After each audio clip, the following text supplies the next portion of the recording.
ఈరోజు మన ప్రయాణం తెలంగాణ హృదయం వైపు.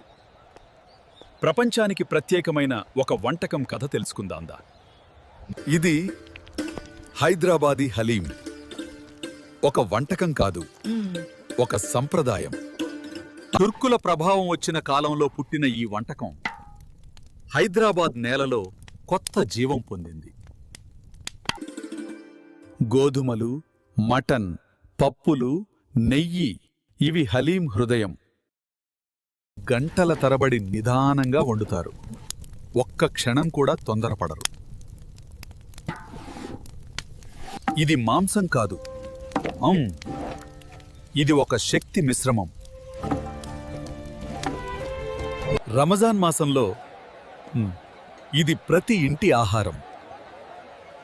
రుచి మాత్రమే కాదు, శక్తి కూడా ఇస్తుంది. హైదరాబాదీ హలీంకి జిఐ గుర్తింపు కూడా లభించింది. జిఐ అంటే జియోగ్రాఫికల్ ఇండికేషన్. తర్వాతి రాష్ట్రం తమిళనాడు. ఏ వంటకం తెలుసా? కామెంట్స్లో చెప్పండి.